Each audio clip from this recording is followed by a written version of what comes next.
Hello everyone, আবারও একটা self study blog নিয়ে চলে এলাম। তো আমি কম্পিটিটিভ এক্সামের জন্য কিভাবে বাড়িতে প্রিপারেশন নিচ্ছি আর আমার স্ট্র্যাটেজি কী থাকছে, ডেলি রুটিন কী থাকছে, সমস্ত কিছু তোমাদের সাথে মোটামুটিভাবে শেয়ার করেছিলাম আগের ভিডিওগুলোতে।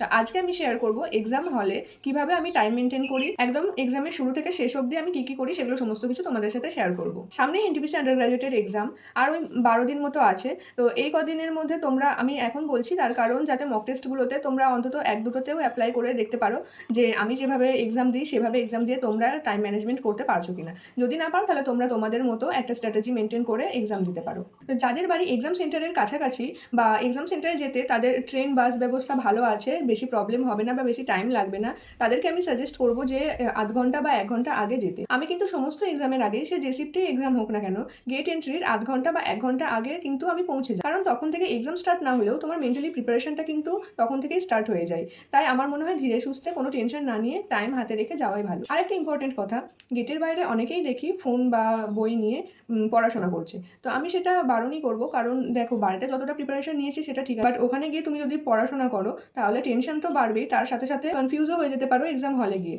আর হ্যাঁ, আরেকটা কথা বলা হয়নি, এক্সামের আগের দিনই কিন্তু সমস্ত ডকুমেন্টস ব্যাগে নিয়ে নেবে, যাতে বেরোনোর সময় কোনো রকম তাড়াহুড়ো করে বা টেনশনে কিছু ভুলে না যাও। হ্যাঁ, এন্ট্রি অবধি বললাম, এন্ট্রির পরে জল খাওয়া, ওয়াশরুম যাওয়া, সমস্ত কিছু কমপ্লিট করে রেজিস্ট্রেশন করতে যাবে, কারণ রেজিস্ট্রেশনের পর ওরা তো বলেই দেয় যে বাইরে বেরোতে দেবে না। আর এক্সাম দিতে দিতে তুমি জল খেতে গেলেও কয়েক সেকেন্ড নষ্ট হয়, যে জন্য আগে থেকে সমস্ত কিছু কমপ্লিট করে রাখবে। এরপর এক্সাম হলে এন্ট্রির পর থেকে সিটে বসা অবধি কিছু ফর্মালিটিস থাকে, সেগুলো কমপ্লিট করে নিজেকে একটু টেনশন ফ্রি করার চেষ্টা করবে।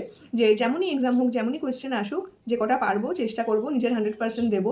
এরপর যদি না পারি তাহলেও কোনো প্রবলেম নেই, টেনশন নিয়ে তো লাভ নেই, তাতে ভালো হওয়ার চেয়ে খারাপটাই বেশি হবে। দেখো, এক্সাম স্টার্টিংয়ের আগে অনেক কিছুই কিন্তু আমি বললাম, তো তোমাদের মনে হতে পারে এগুলো টাইম ম্যানেজমেন্টের সাথে কী সম্পর্ক, বাট আমি মনে করি যে এগুলোই কিন্তু তোমার কনসেন্ট্রেশনটা কতটা থাকছে, ফোকাস করতে পারছো কিনা, বা যেগুলো পড়েছো সেগুলো রিকল করতে পারছো কিনা, এটা কিন্তু ডিপেন্ড করে। আর এগুলো আমি নিজে করি, আর এক্সামে টাইম ম্যানেজমেন্টটাও ভালো হয়, এই জন্য তোমাদের সাথে শেয়ার করলাম। এবার আমি বলি এক্সাম স্টার্ট হওয়ার পর কোন পার্টটা আমি আগে করি, কোন পার্টটা পরে করি। যেহেতু এখন বেশিরভাগই পার্ট ওয়াইজ আছে, তাই আমি রিজনিংয়ের পার্টটাই আগে করি।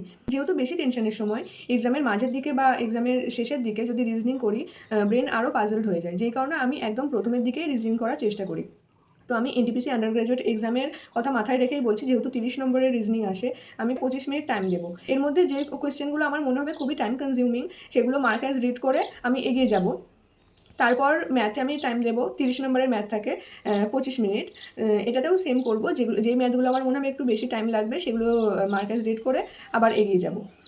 এরপর আমি জিকেতে 40 নম্বরের কোয়েশ্চেন আসে। তো জিকেতে তো কোনো ক্যালকুলেশন বা কোনো কিছু ভাবার টাইম নেই, যেটা পারলাম পারলাম, না পারলাম ওটাই ভেবে লাভ নেই। তো ওটাতে 20 মিনিট টাইম দেবো, 40টা জিকে একবার করে দেখে যেগুলো পারবো সেগুলো করবো, আর যেগুলো মনে হবে একটু ওই দুটো অপশনের মধ্যে কনফিউজিং সেগুলো মার্কাস রিড করবো, বাকিগুলো ছেড়ে দেবো। তো হয়ে গেল আমার 70 মিনিট।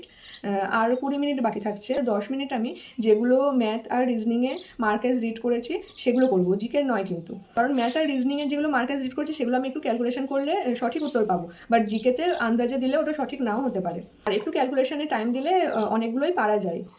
এরপর 10 মিনিটে একদম পুরো ফার্স্ট থেকে, মানে রিজনিংই ফার্স্ট করো বা ম্যাথই ফার্স্ট করো, যেগুলো বাকি থাকলো, মানে যেগুলো মার্কেস রিড করোনি সেগুলোও চেষ্টা করবে, আর জিকেটাও দেখবো যেগুলো দুটো অপশনের মধ্যে কনফিউজড ছিলাম সেগুলো পারছি কিনা। এইভাবেই এক্সাম সেন্টারে আমি টাইম ম্যানেজমেন্ট করি, যাতে কিন্তু প্রত্যেকটা পার্ট আমি দুবার করে রিচেক করতে পারছি, আর এর কারণে অ্যাটেম্পট নাম্বারও কিন্তু অনেকটা বেড়ে যায়, আর সঠিক হওয়ার সম্ভাবনাটাও থাকে। তো যাই হোক, তোমাদের যদি মনে হয় যে আমার মতো করে এক্সাম স্ট্র্যাটেজি ফলো করবে, তোমরা এক্সাম দেওয়ার আগে একবার মক টেস্ট দিয়ে দেখতে পারো 1-2 বার, দেখবে কতটা হেল্প হচ্ছে। যাই হোক, আজকের ভিডিওটা এই পর্যন্তই, দেখা হচ্ছে নেক্সট ব্লগে।